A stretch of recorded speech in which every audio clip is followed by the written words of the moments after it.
నిన్న మేడ్చల్ జాతీయ రహదారిపై జరిగిన దారుణ హత్య కేసు నిందితులను 12 మందిని గంటల్లోపే అరెస్ట్ చేసిన పోలీసులు 5 మంది నిందితులను అరెస్ట్ చేసి వారి వద్ద నుండి 2 కత్తులు, 4 సెల్ ఫోన్లు, 2 బైకులు స్వాధీనం. కామారెడ్డి జిల్లా మాచారెడ్డికి చెందిన ఉమేష్ కుటుంబం లేబర్ వృత్తి చేసుకుంటూ మేడ్చల్లో నివాసం ఉంటున్నారు. ఉమేష్ రోజు మద్యం సేవిస్తూ తన తల్లితో గొడవ పడేవాడు.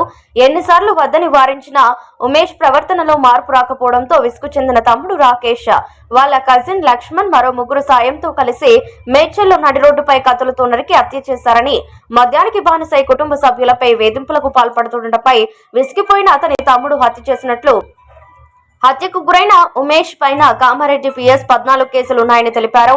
ప్రధాన నిందితుడు రాకేష్ మరో 4 సమీప బంధువుల సహకారంతో ఉమేష్ ను హత్య చేసి పరారయ్యారని నిందితులు A1 గులహౌత్ Rakesh, A2 గులహౌత్ Laxman, A3 Bhukya Naveen, A4 Bhukya Suresh మరియు A5 బూక్యా నరేష్ ను నిందితులను అరెస్ట్ చేసి రిమాండ్ కు తరలించామని తెలిపిన డీసీపీ కోటిరెడ్డి.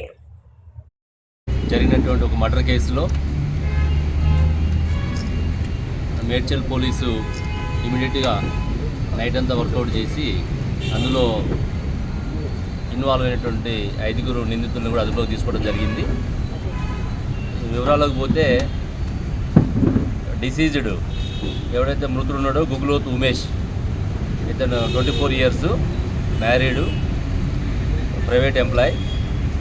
ఇతని మీద గతంలో డిసీజన్ మీద కూడా దాదాపు 14 కేసులు ఉన్నాయి కామారెడ్డి జిల్లాలో. అంటే ఇంతకుముందు చైన్ స్నాచింగ్లు, రాబరీసు ఇవన్నీ చేసుకుంటూ ఒక ఇండిసిప్లిన్ యాక్టివిటీలో ఉంటూ తాగుడికి అలవాటై ఇంట్లో ఫ్యామిలీని, తల్లిదండ్రుల్ని, తమ్ముళ్ళని, చెల్లెని, భార్యని ప్రతి ఒక్కరిని కూడా హెరాస్ చేయడము, వాళ్ళు తట్టుకోలేక వెక్స్ అయిపోయినారు.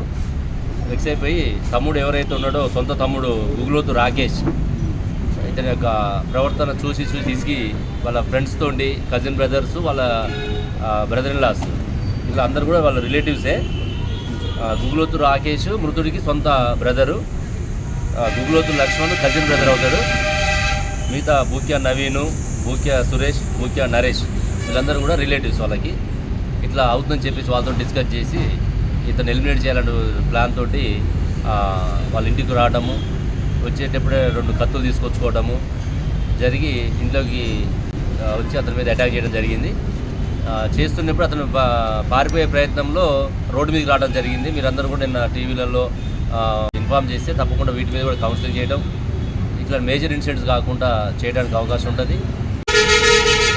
ఇలా బీటెక్ స్టూడెంట్ ఉన్నారు, వేరే ప్రైవేట్ ఎంప్లాయీస్ ఉన్నారు, అందరూ కూడా ఫ్లిప్కార్ట్లో పనిచేస్తున్నారు ప్రైవేట్ జాబ్స్. మృతుడికే నేర చరిత్ర ఉన్నది. అంటే ఇంట్లో రెగ్యులర్ జరుగుతున్నాయి, తాగటము, అరవటము, వీళ్ళు కౌన్సిలింగ్ చేయటము ఇవన్నీ జరుగుతున్నాయి. కానీ అతను బాగా హెరాస్మెంట్ ఎక్కువైపోయింది. వీళ్ళు కూడా ఇక తట్టుకోలేని పరిస్థితికి వచ్చారు. అంటే 1-2 సార్లు పోలీస్ స్టేషన్ కూడా వచ్చారు, మనం కౌన్సిలింగ్ ఇవ్వడం కూడా జరిగింది. ఇక వాళ్ళ అంతకీ ఇది కానప్పుడు కేసులు పెడతాం మనం. ఏం లేదు, అట్లాంటి ఏం లేదు. అంత వాళ్ళు ఓన్లీ బ్రదరు, కజిన్ బ్రదర్స్, రిలేటివ్సే. అందరూ కూడా వాళ్ళ రిలేషనే. ఇలా మన Guglothu Rakesh, Guglothu Laxman own brother, cousin brother, మిగతా వాళ్ళు వాళ్ళకి సహకరించిన వాళ్ళు. అంటే ఇదంతా మన ఇన్వెస్టిగేషన్లో అన్నీ కూడా ఎస్టాబ్లిష్ చేస్తాము. మోటివ్ ఏంటి అంటే హెరాస్మెంట్ తట్టుకోలేక అతన్ని ఎలిమినేట్ చేయాలనేది ప్లాన్. ఆ ప్లాన్లో ఇంట్లోనే ప్రయత్నం చేశారు, అతను ఎస్కేప్ అయ్యే ప్రయత్నం. మోటివ్ మీకు చెప్పడం జరిగింది. నేరస్తుల్ని మనం అదుపులో తీసుకోవడం జరిగింది, కోర్టులో ప్రొడ్యూస్ చేస్తాము. తర్వాత మళ్ళీ పోలీస్ కస్టడీ తీసుకున్న తర్వాత నిజంగా మీరు అన్న యాంగిల్ ఉంటే అది కూడా మనం వెరిఫై చేస్తాము. అట్లాంటివి ఉంటే కూడా ఆ సెక్షన్స్ యాడ్ చేస్తాం.